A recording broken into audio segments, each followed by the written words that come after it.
오늘은 제사랑 20번째 함께 은혜를 나누고자 합니다.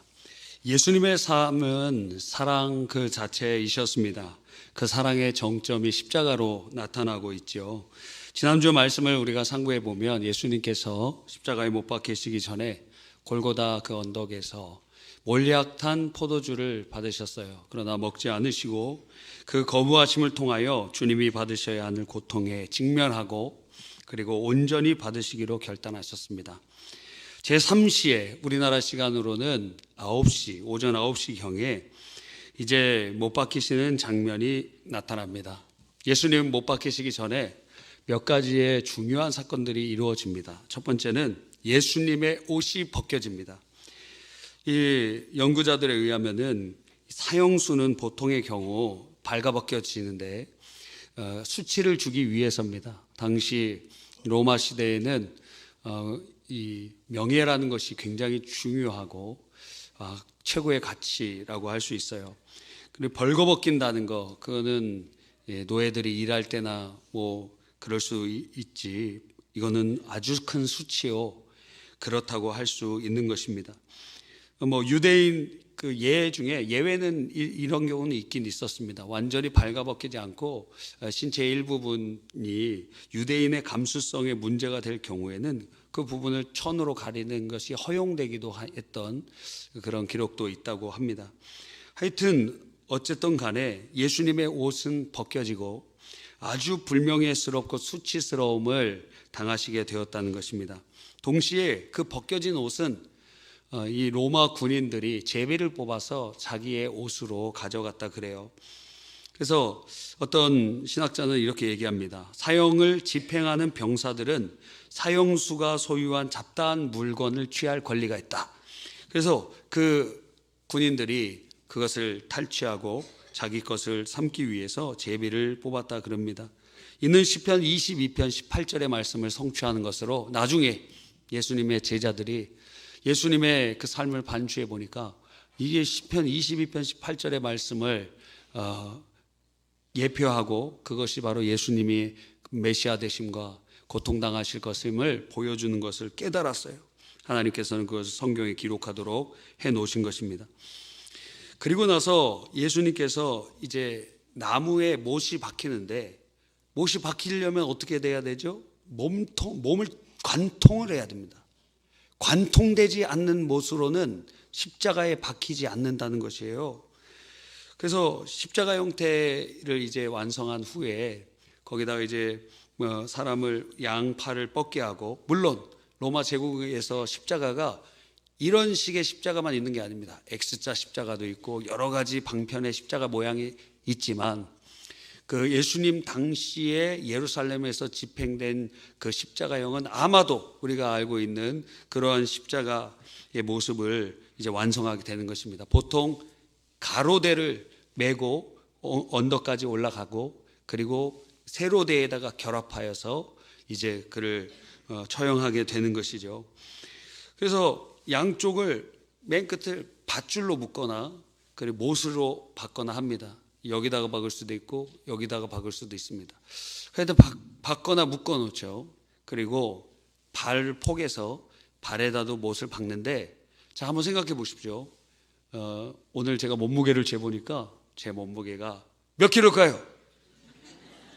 90.1kg더라고요.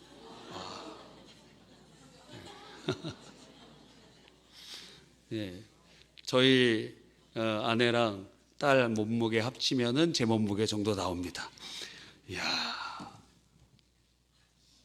누군가 마르면 누군가는 쪄야 되는 거 아니에요?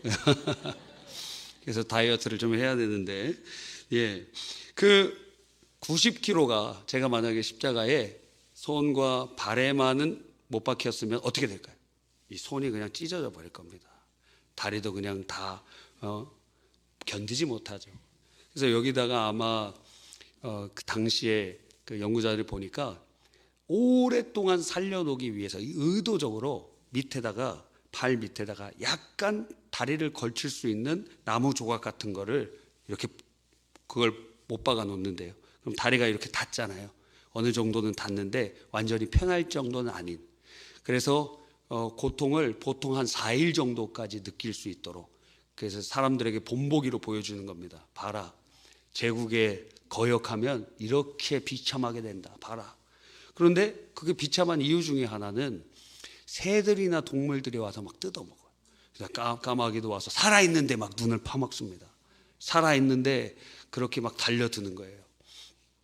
여러분, 그런 상황에서 이제 예수님께서 손과 발에 못을 이렇게 박히실 때 그 못이 이 박힌 몸을 관통해야 된다.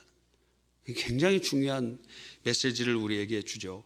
그래서 몸 안에 있는 장기들은 하나도 상하지가 않아요. 그래서 그럼 어떻게 죽느냐? 첫째는 쇼크사로 죽거나, 두 번째는 몸이 점점 이렇게 내려가면서 횡격막이 위아래로 수축 이완을 하면서 숨이 쉬어져야 되는데 점점 숨을 못 쉬다가 질식사하는 거예요. 질식사. 그래서 명절이니까 빨리 저 죄수들을 죽여달라고 유대인들이 합니다. 그래서 예수님 좌우편에는 이 망치를 가지고 어떻게 해요? 지금 다리가 이렇게 지지를 하고 있으니까 숨 못 쉬게 하려면 어떻게 해야 됩니까? 지지를 못하게 해야 되겠죠. 정강이를 그냥 부러뜨려 갖고 몸이 축 늘어지게 하는 거예요. 숨을 못 쉬니까 금방 질식해서 죽게 됩니다. 예수님은 죽이려고 하는데 와서 보니까 벌써 죽으신 거예요. 그래서 죽었는지 확인해봐. 창으로 예수님의 옆구리를 찔러갖고 물과 피가 다 흘러나오게 되는 그런 모습입니다.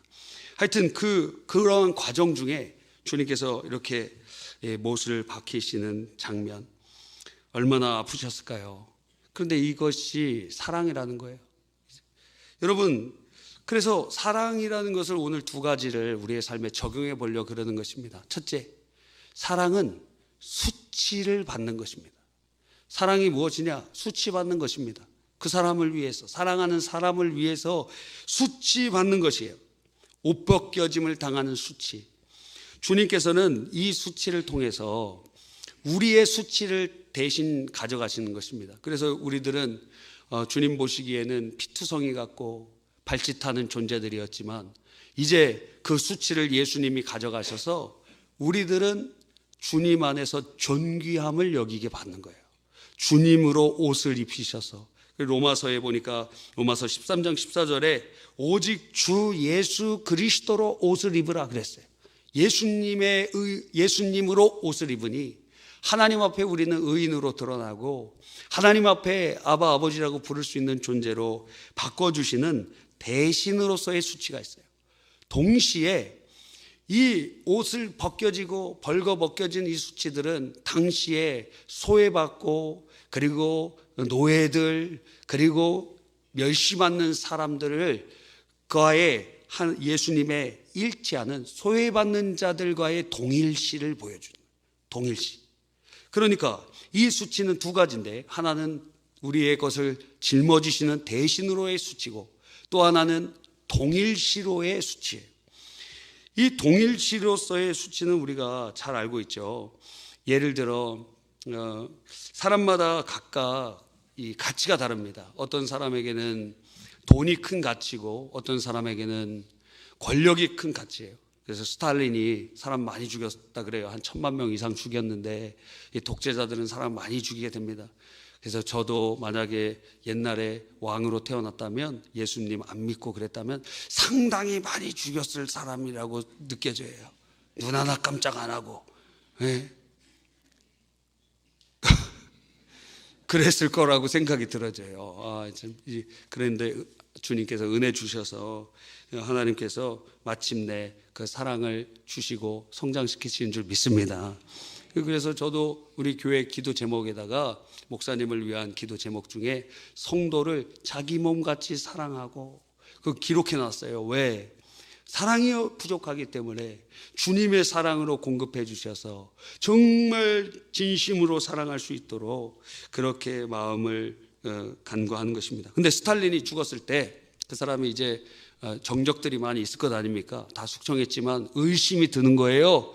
그래서 주위에 있는 의사들도 이렇게 보니까 의사들 중에 유대인들도 많이 있고 그래서 이놈들 반란을 일으키지 않을까, 혹시 독이라도 타지 않을까 그래갖고 의사들도 다 웬만한 근처에 있던 사람들 다 죽였어요. 그런데 어떤 별장에서 있었는데 뇌졸중인지 뇌출혈인지가 온 거예요. 팍 쓰러졌어.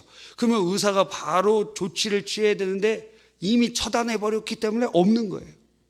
그래서 스탈린의 아주 마지막은 그렇게 비참하게 바닥에서, 차가운 바닥에서 점점 죽어가는 비참한 거예요. 오히려 자기 꾀에 자기가 넘어지게 되고 망하게 됐습니다. 그 비참함을 얘기하려고 하는 것이 아니라, 그래서 그의 사후의 재산들을 다 점검해 봤더니 재산이 없어요. 거의 없어. 그러니까 이 사람은 돈을 탐한 사람은 아니었어요. 근데 권력을 탐하면서 사람을 몇 명이라도 죽일 수 있는 그런 사람이었다는 거예요. 이야, 사람의 가치가 다르다는 거예요. 어떤 사람은 돈, 어떤 사람은 권력, 어떤 사람은 명예. 그래서 이 명예가 훼손이 되면 내 삶의 존재 가치를 잃어버리기 때문에 죽는 거예요. 우리도 우리 현대사의 불행한 비극들이 있잖아요. 최근에도 정치인 3명이 자살했잖아요. 왜? 명예가 가장 큰 가치이기 때문에 그 명예가 깨어지는 것을 감당을 못하는 거예요. 명예를 목숨같이 생각하기 때문에. 그래서 우리가 명예가 이렇게 중요한 시대에 예수님께서 불명예를 당하시면서 소외받고 어려운 사람들과 동일시하고, 그리고 우리 것을 대신해 주세요. 그래서 우리는 개인적으로 있을 때는 주님이 존귀하게 하시는 예수님으로 옷 입고 하나님의 자녀로서 축복의 삶을 살아야 되지만, 우리를 파송하신 가정이나 직장이나 사업장이나 학교에서 주님의 사랑을 나타내기 위하여 이 수치를 당해야 될 때가 온다는 것입니다. 대표적인 것이 부모의 입장이 되면 그렇죠. 여러분은 착한 아이들로 잘 자라지 않았겠습니까? 근데 옛날에는 그렇게 왜 싸웠는지 모르겠어요. 저도 어렸을 때 학교에서 이렇게 싸우고 그러다 보니까 제 기억이 나요. 저희 집은 교회였는데 교회 전화번호가 저희 집 전화번호랑 똑같았습니다. 전화가 왔어요. 그러면서 아무개 집 맞냐 그러니까 맞다고. 근데 목사 아들이 사람 때리고 다닌다고 막. 그 부모님이 욕을 하고 그러는 거예요. 그러니까 저희 아버지인 목사님은 누구 물론 젊으셨을 땐 싸움을 상당히 하셨다 그랬는데, 그런데 그 이후에는 목회자가 되고 나서 누구를 때리거나 그런 일이 없잖아요. 근데 자녀가 이렇게 애들이랑 싸우니까 어떻게 돼요? 부모가 욕을 먹어. 목사 아들이 그러냐고. 제가 목사였어요. 지금은 목사지만 그때는 목사가 아니잖아요. 그런데도 막 욕을, 자녀 때문에 욕을 얻어먹고 수치를 당할 수도 있다는 거예요. 만약에 여러분의 자녀가 감옥에 지금 갈 위기에 있습니다. 누군가의 불미스러운 일이 발생해서 경찰서에 이제 해서 입건이 되려고 그러는데 합의를 봐야 돼요. 합의금이 한 5천만 원 정도 되고, 이 5천만 원 현금으로 있기도 어렵잖아요. 네, 5천만 원이고 또 그래도 분이 안 풀려. 무릎 꿇으라는 거예요. 무릎을 안 꿇어도 되지만 자녀를 위해서는 수치를 당하는 것도 감내하게 되지 않겠습니까?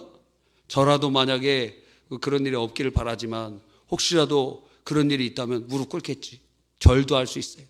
왜? 자녀를 사랑하기 때문에 살리기 위해서는 나의 명예든지 뭐든지 내려놓고 수치를 당하기를 감내할 수 있다라는 거예요. 그래서 사랑이라는 것이 수치를 당하는 거예요. 소외받는 사람, 지금 어려움을 당한 사람과 나와 동일시라고. 그래서 내가 수치를 당하잖아요.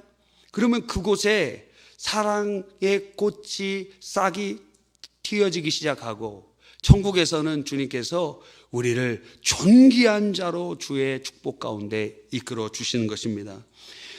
이처럼 우리를 파송하신 가정과 직장과 학교와 곳곳에 여러분이 수치당할 이유가 없지만 사랑을 이루기 위하여 수치를 당해야 될 일들은 있다라는 거예요. 두 번째 적용은 무엇입니까? 사랑은 못이 관통되는 것 같은 고통이 찾아온다는 거예요. 여러분 결혼할 때 이거 알고 결혼했습니까? 결혼은 항상 행복한 줄 알고 천국인 줄 알고 그러고 결혼하셨죠? 와, 어때요? 못이 그냥 손과 발에만 박힌 게 아닙니다. 다다다다다다 이렇게 박혀. 상당히. 그래서 배우자의 말을 통해서도 막 못 박혀요. 관통됩니다. 막 살이 관통돼. 틀린 말 한 건 아니에요. 말을 할 수 있지, 입이 뚫려 있으니까. 그런데 그런 말이 얼마나 비수가 되는지 몰라요. 제가 아내가 임신할 때 아이스크림 먹고 싶다 그래서 바밤바라는 아이스크림 아세요? 그거 먹고 싶다 그랬는데 안 먹어도 괜찮다. 그래서 안 사줬어요. 그래서 지금까지 얘기하잖아. 여러분, 못 밖에서 못이 관통해갖고 지금 애기 난지가 지금 애가 이제 고2가 되었는데도 그 얘기를 하는 거예요. 관통돼 있어요. 관통돼 있어요. 여러분, 우리의 삶 속에 사랑이라는 것은 수고가 필요하고 아픔이 필요합니다. 못이 관통하는 아픔이 있는 것이 사랑입니다. 말로써도 막 관통돼요. 그리고 여러 가지 일들을 통해서 관통돼. 아, 그런 일이 있습니까? 여러분, 지금 사랑의 과정에 있는 것입니다. 물론 그래서 누군가를 사랑하기 위하여 못이 박히는 듯한 모진 말을 들어야 하기도 하고, 누군가 사랑하기 위하여 우리들은 보통의 경우 이 못 그냥 박히면 뼈도 있잖아요. 예수님은 뼈는 꺾이지 않으셨다고 하니까 우리들 같은 경우에는 못을 박으면 뼈도 막 관통하고 뼈도 부러지고 그럴 수 있어요. 아픕니다. 이것은 가정폭력을 받아들이라는 건 아니에요. 여러분은 하나님의 형상이고 귀한 주님의 자녀이기 때문에 폭력으로부터 보호받아야 됩니다. 그러니까 가정에서 요즘에는 아내들이 남편들 때리는 분들도 상당히 있는데, 과거에는 남편들이 아내를 때리는 경우가 많았어요. 다 이혼 사유지. 예? 여러분이 그렇게 귀하게 키운 딸이 사위한테 맞고 자라면 누가 받아줘요? 이혼하라 그러지. 맞아요, 틀려요? 유구무원인 아들만 키우시는 것 같습니다, 여러분. 이야, 여러분, 이혼하라 그러지. 그런데 예수님 믿는 우리들이 성경에 보니까 이혼 사유가 두 가지밖에 없어요. 하나는 신앙의 문제 때문에, 신앙, 너 예수님 택할래? 나를 택할래? 이럴 때 이혼 가능하고, 두 번째는 혼인의 서약을 깨뜨렸을 때, 그래서 간음을 범하거나 배우자가 간음을 범하고 그러면 이혼 사유가 됩니다. 근데 거의 남자들이 많은 경우, 우리 교회는 그런 분이 하나도 없지만 세상에 사는 남자들은 이 술 먹고 그리고 접대하는 문화들이 굉장히 많이 발전돼 있어서 굉장히 성적으로 타락하는 그런 풍류에 휩쓸릴 확률이 매우 높습니다. 그래서 거의 여성들이 남편과 이혼할 수 있는 가능성이 8, 90%는 가지고 있어요. 혼인 서약이 깨졌기 때문에. 그래서 지금 이혼이 편만한 시대에 살고 있는 거예요, 우리가. 그래서 여러 합법적으로 이혼하는 것이에요. 배우자의 부정으로 말입니다. 물론 그 이유 말고도 훨씬 이혼 사유가 있을 수 있겠지만 성경에서 명백히 보여주는 거 이 두 가지예요. 그런데 가정에서 폭력을 행사합니다. 제 심정적으로는 이혼하라 그래. 제 딸이 만약 누군가에게 맞는다? 용납을 못하지. 이혼해라. 이렇게 하고 싶어요. 그런데 문제는 무엇이냐면, 그러나 이제 신앙 양심상 그래도 이 가정에 파송된 선교사인데 선교지를 이탈할 수는 없잖아요, 선교사가. 담임 목사가 교회가 어렵다고 우리 다시 만날 때까지 하면서 도망치면 되겠어요? 교회 어렵다고 막 도망쳐. 작년에 위임 목사 되신 젊은 목사님 2명이 힘들다고 위임받은 교회를 떠났더라고요. 깜짝 놀랐어요. 위임받는 거는 그곳에서 죽기로 각오하고 가는 거거든요. 저도 교회가 힘들 때 주님 앞에 금식하면서 기도했어요. 왜? 교회가 중요하니까. 하나님, 제가 교회 떠나는 게 교회의 평강이 되면 떠나겠습니다. 물도 안 먹고 금식하면서 하나님의 뜻을 구했어요. 왜? 주의 몸된 교회가 중요하기 때문에. 그런데 지금까지 응답이 없었어요. 지금까지. 그러니까 응답이 없으니까 계속 머물러 있어야 돼. 가라진 말씀을 안 하시니까 그냥 머물러 있어야 돼. 왜? 위임받았기 때문에. 목숨을 거는 거예요. 중직들도 마찬가지죠. 중직들은 제주도로 이사 가도 와야 돼. 중국으로 가도 와야 돼. 왜? 중국에서 비행기 타고 한 2-3시간이면 올 수 있으니까. 중직이란 건 그런 거예요. 이 교회에서 목숨을 내가 시냇가에 심긴 나무처럼 마지막 교회다. 이것이 마지막이다 하고 헌신하는 거예요. 근데 이 가정폭력을 받아들이는 것이 아니라 그러면 어떻게 해야 되느냐. 그 가정을 회복하기 위하여 이 사람이 폭력을 행사할 때 그냥 참는 것이 사랑이 아니에요. 그거는 그 사람을 더 악을 쌓아놓도록 하는 거예요. 그러니까 그 사람을 남편인데, 여기서 말하는 그 사람 남편일 수도 있고 아내일 수도 있어요. 막 폭력 행사하려고 그래. 그럼 어떻게 해야 돼요? 첫 번째, 도망쳐야지. 맞으면 안 돼요. 도망치세요. 그리고 좀 피신해 있으세요. 그리고 힘들게 계속 경찰에 신고하세요.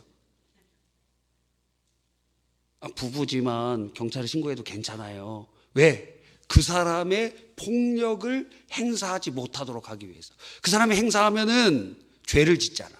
그러니까 죄를 짓지 못하게 하기 위해서 좀 남편을 구치소에다가 며칠 모셔놓고 정신 좀 차리고, 또 나오는데 또 그러려고 그래? 그럼 또 빨리 신고해갖고, 조금 오래 조금 있어도 괜찮아요. 그러면서 가정을 회복하기 위한 이러한 여러 가지의 견디는 일들을 할 수 있다는 거예요. 그래서 폭력을 받으라는 게 아니라 사랑을 포기하지 말라는 거예요. 자, 그러므로 우리의 삶에 적용해 볼 때 사랑이 두 가지 오늘 말씀을 깨닫습니다. 사랑하는 그 사람을 위해서 내가 수치를 당하는 것이다. 동일시하고 대신 수치를 당하고. 그게 사랑이다. 나의 명예가 중요하고 내 것이 중요한데 그게 완전히 발가벗겨지는 것처럼 명예 없는 자가 되는데, 사랑하기 때문에 그렇게 할 수 있다는 거예요. 사랑은 관통하는 고통이 따른다. 피하지 않습니다. 못이 우리의 몸을 관통해야 나무에 박히듯이 관통이 막 일어나. 그때 막 피도 나고, 어려움에도 그런 어려움들이 있을지 모르지만 사랑엔 피할 수가 없고 관통하는 고통을 받아야 됩니다. 자, 우리는 이 적용점을 생각해 볼 때 그렇게 할 수 있을까? 없다라는 결론에 도달하게 됩니다. 그래서 사랑이라는 것은 하나님이 은혜를 주셔야 하는 것이구나를 아주 뼈저리게 깨닫게 되는 것입니다. 여러분, 우리들은 사회적인 명망이 있는 사람이나 높은 사람이랑 동일시하고 싶지 않아요? 그래야 성공한다 그러잖아요. 성공하는 사람 옆에 있어야 성공한다 그래요. 실패하는 사람 옆에 있으면 실패해요. 우리는 수치된 사람과 동일시하고 싶지 않고 잘 나가는 사람과 동일시하고 싶어요. 그러나 여러분이 성공하는 사람들 옆에 있으면 성공할 수는 있습니다. 그러나 사랑할 수는 없습니다. 주님이 천국에서 우리의 인생을 결산할 때 사업체 5개도 있고 재산도 이렇게 많이 있고 너는 성공한 인생 살았다 라고 결산하지 않으시고 사랑했느냐 하고 물어보신다는 거예요. 우리가 하나님 앞에 결산할 제목은 세상적 성공이 아니고 사랑이라는 거예요. 그래서 우리가 이 사랑의 순종의 모습들이 나타나야 되는 것이죠. 그래서 우리 안에 계신 주님, 도저히 내가 못합니다. 어떻게 이 관통되는 고통을 참을 수 있습니까? 못합니다. 주의 은혜를 베풀어 주십시오. 주의 사랑으로 나를 채워주십시오. 나를 이끌어 주십시오. 찬송가에 이런 복음성가가 있죠. 사랑의 주님이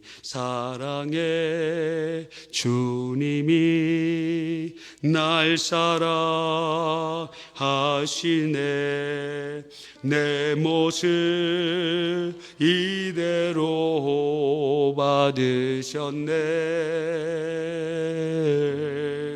사랑의 주님이 날 사랑하듯이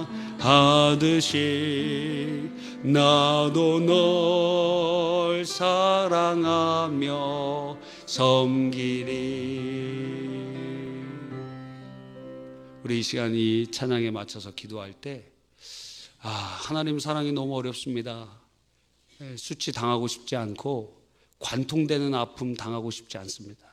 그런데 그게 사랑이라면, 하나님 그 길 가야 된다면, 그래서 우리 가정이 사랑할 수 있다면, 우리의 이웃이 구원받을 수 있다면 하나님 주의 그 사랑이 나타날 수 있도록 우리를 써주십시오 하고, 여러분 생각하면서 오늘 이 찬양에 맞춰 함께 기도합시다. 주여.